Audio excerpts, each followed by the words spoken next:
where are we at with the NLCS? Kratz and I did a long post-game show last night, but your thoughts I got on lucky. Yamamoto? Oh my God. It's so funny. I'm listening to the broadcast and I forget who was broadcasting. He's like, well, it could be like a gift and a curse. It could be when, you go golfing, you get that first birdie on the first hole and then everything else goes to, you know what? Well, guess what? Milwaukee got that first birdie and that was it. They double bogeyed, triple bogeyed after that. I mean, Yamamoto, my goodness, what an outing. I'm glad they let him keep going. He deserved it. His splitter felt like it got nastier and nastier as the game went on. Giving up a first inning home run, yeah, it stinks, but at the same time for him, it's like, wow, to come back and only give up 2 more hits after that was absolutely incredible. And he didn't get 15 strikeouts. It wasn't like he was super overpowering. He got the outs when he needed to, and he threw really, really well. And Pat Murphy, the manager for the Brewers, thinks that the team is chasing more than ever this season. So he said, quote, "We chased more than we've chased all year. We've been the best team in baseball at not chasing. These pitchers brought out the worst in us." Starting pitchers for the Dodgers in these first 2 games have allowed 4 hits. Milwaukee's got a total of 5 hits in 2 games, 2 runs scored, 4 plate appearances with runners in scoring position, which all came in that 9th inning of game 1, which they had a chance to steal. Could have. Now it looks like they really needed that first game. Oh, my gosh. So that's where they're at. Do you think that this is just stupid good pitching? I like to ask this question each time to Kratz. Well, for me, for you, I think it's a little bit of both. I think it's a little bit of both. I think you're right. They're swinging outside the zone. I think they're not getting the hits when they need them. I think the Dodgers are also playing a little bit better, truthfully, maybe a lot better. They're playing hard. I think the focus on what the Brewers need to do is just build off each other. Like, you make a good play, home run in the first inning, that's great, but you got to keep tacking on. You got to keep moving forward. And the biggest problem is they're not. And when Yamamoto got going, it was pretty much it. I mean, I remember I stopped watching the game for a little bit. I come back, it's the 9th inning. I'm like, holy cow, what the heck happened here? So I think the focus on the Brewers is forget about what just happened. Things can happen in a hurry. It's a big tidal wave of things that compiled for them to lose. Dude, what's his name? Shohei Ohtani, not even hitting. He finally got, an RBI single yesterday. That's awesome. That's a plus. Freddie Freeman hit the home run. That's about it. Like, you got 2 of their top dogs not doing pretty much, and you're still losing. That's the bigger problem I have in this whole situation. We got to sit here and say this pitching has been elite. Yamamoto's probably going to be top 3, if not, I would say maybe top 5 in the Cy Young voting this year. And Blake Snell has 2 Cy Youngs. He's won them. And they're hitting on all cylinders right now. So to me, we definitely need, in the playoffs, we need to give credit where credit is due. And both of these guys have been dominant. Now, people can say, the Brewers are 29th in barrel percentage and they, but they scored the 3rd most runs, but they're in the National League Central. Let's make sure we keep the same narrative for all things, because we just saw the Blue Jays beat a Yankees team, and every time the Yankees lose, whether it's to the Dodgers in the World Series or in the ALDS, they just too much swing and miss. Not enough, they got to make contact. Well, the Brewers have made some contact. I get it. They struck out 17 times against the starters in the last 2 days. But, this is a team built for contact. It's not working. So what's the common denominator when a really big slug team gets knocked out and a really good contact team like the Jays or the Brewers lose? The common denominator is they've run up against some good pitching. And no more of a example of that was Yamamoto last night. He didn't shy away from the zone after that first at-bat homer to opposite field. He said, you know what? I'm going to continue to throw my game. And he did, and look what happened. But did you see him after the game? He went, wow. Like, after they got the last strikeout, he turned. He's like, didn't know what to do. And he's like, wow. And he's never been out there for the 9th inning. I thought that was pretty unique. I wonder how many times he's done it in Japan. I'll look it up. Yeah. I'm just curious because I don't think he has one. Yeah, for him to say wow, like, was it wow, like holy cow, they let me go 9 innings, or was it, wow, this is my first ever 9 innings, masterpiece. You know what I'm saying? Like that. That's where I'm confused. But to hear it in English, it was bright, and you could see his mouth go, wow, and like clap his hand into his glove. I'm like, you know what? That's pretty cool. He's being human at that same moment. Over 50 starts in the big leagues, including postseason, and he hadn't done it. Oh. I'm currently searching to see if I can I find I have his NPB stats. I'll look it up. But I know Roki had that no-hitter, and then he almost threw a back-to-back, like perfect games or something like that. I'll look it up. I've got at least game 6 of the 2023 Japan series, which is like the World Series out there, 9 innings, 14 Ks. So he's done it at least, let's see. Oh. He's had a few out there. He's had quite a few out there. But here, maybe he's a big game on this stage. They don't do that here. Not often. No. We have it, but not often. Yeah. Postseason, almost never. Yeah. Last time, do you know the last time? Do you guys know this? I'm confident on this one because I saw this from multiple reporters. Sometimes I grab something from one or two that are a little shaky. Nuggies. But Jose Lima, the Dodgers. That's the last Dodger. Okay. But the last pitcher in the playoffs to go CG. 2017. Oh. Charlie Morton. ALCS. It was actually 2017 on the day of was Yamamoto. It Tanaka? Or no, not Tanaka, because that would be on your side. Verlander. Yeah. Oh yeah. Shoot. JV. Yeah. Jay Bizzle. He crushed. Was What that game you guys did he do that? In 17. ALCS game 2 in 2017. Yeah, You faced them in the ALCS, right? We lost them. We lost game 1 and 2.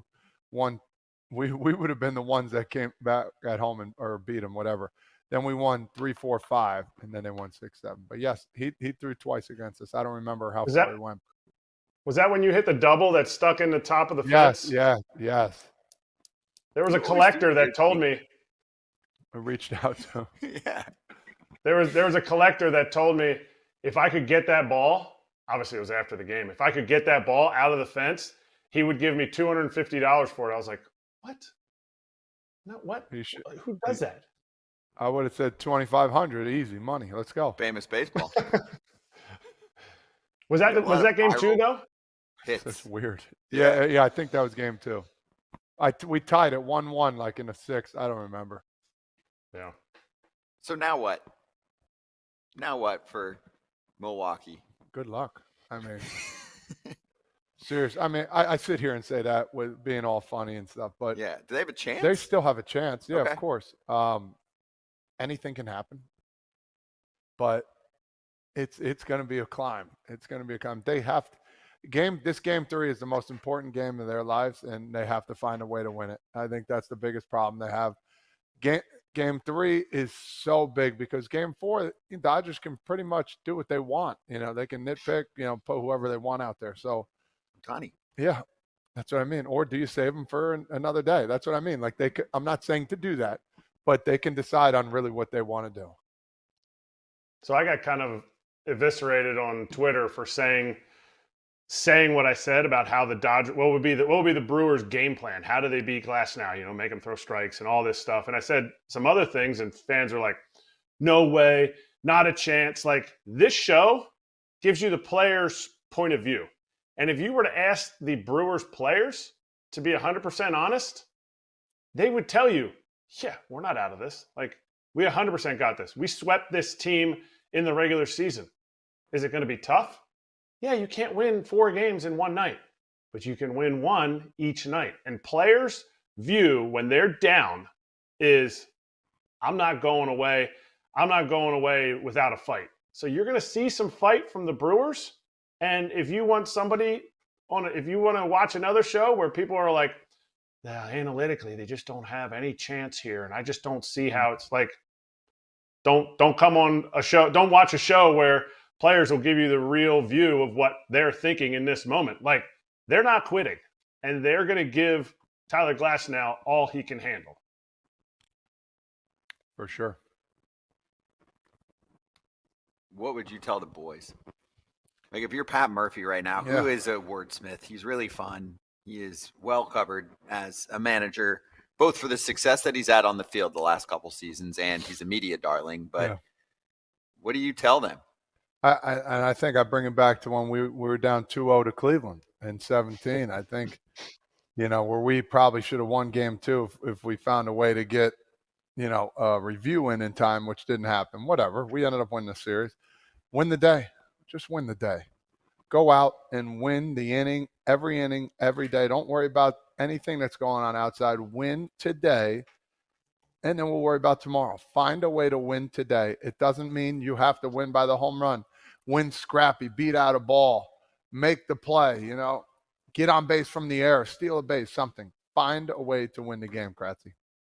If you have music on in the clubhouse after a big win, and you come in and you're down 2, I'd say turn the music on. Turn the music on. We're flying to LA. It's time to get going. Just like Biggie said, going back to Cali. You could have said it. I'm going back to Cali. Yes, all that good stuff. Hey, we do this a lot in the off season, but we'll let it go into this current postseason as well because it's becoming a big story. The Dodgers spend a lot, the Brewers don't. The payroll disparity, the league and the owners just love this conversation. What are your thoughts on these two teams matching up? And I'm going to kick it off, okay? Okay, and because the top 2 teams in the National League this year are the Brewers and the Dodgers, right? They're the last 2 teams standing. The Dodgers spend a lot, the Brewers don't. There are a lot of teams in between the Dodgers and the Brewers that aren't there. So there are a bunch of really, really dumb teams that spend a lot of money and have no idea what they're doing. Because the way that people speak, you would think that you just look at the sheet, look at the payroll sheet, the top 10, and I think half the teams didn't make it, and you just be like, okay, National League side, easy. Dodgers, Mets, NLCS every single year. Yep. Last year, actually, the Mets looked like crap at the beginning of the year. Yeah. Got hot, made it to the NLCS. But this year, really, really dropped the wallet down and said, let's go. They didn't make the playoffs. Oh, yeah, we can have a whole hour session about that. But I got asked a question today about whether it's good or bad for baseball that the Dodgers are winning. And I thought it was just fine. I got to be honest with you. Seeing what they have, they still have guys that are injured that aren't even playing. And that's the crazy part about the Dodgers, how good this team really is. It goes to show you, hey, if I'm a baseball fan, I got to respect what the Dodgers are doing here. They're spending money on quality guys. And guess what happens? They're winning games. Will they win the World Series? They might. They have the best chance. But again, I think this is great. You want to say the Dodgers do win, Scotty. Mm-hmm. Next thing you know, like if I'm on the team, I'm like, that's the team I want to beat. Now you get a little hungrier. Maybe you pick up a guy here or two.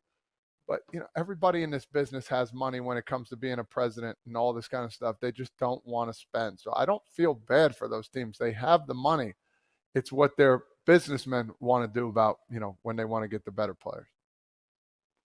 Well, how about instead of looking at the actual dollars that are spent, because, they're never going to match up, how about we look at the percentage of revenue brought in compared to the salaries? And then we see, oh, well, maybe this team could have spent a little bit more. Like teams may not be able to spend the same number, but percentage-wise, maybe we got to get a little bit closer to this. So if you want to talk about salary caps, how about this? Let's bring in the salary floor, and that'll enhance a lot of competition. If it's because of money, then make sure your team is spending the same percentage as the Dodgers are spending of the revenue that they bring in. Just a percentage. That's it. Yeah. Also, you could just improve revenue sharing. You could say, hey, here's another 50 mil to Milwaukee that we're all splitting on TV money. There's plenty. That already exists. The problem is that process is broken because you don't have to spend it on players. You can spend it on, quote, improving your team. There are ways to improve building your assets. Improve your real estate. So we can talk more about that in the offseason. We have all offseason long. I don't like to get into that too much, but it is standing out right now, being that you have the Dodgers and the Brewers matched up like this. Anyway, thoughts, obviously you know where to go. Let us know if you're watching us live or later on. Drop a comment for us. I check as many as possible. And shout out to Lids for hooking us up with Charge the Mound. Text Territory, TERRITORY to 29017, and you instantly get yourself 20% off your next headwear or apparel purchase at any U.S. lid store, and there are a ton of them. So go get after it. Support FT. Text Territory to 29017.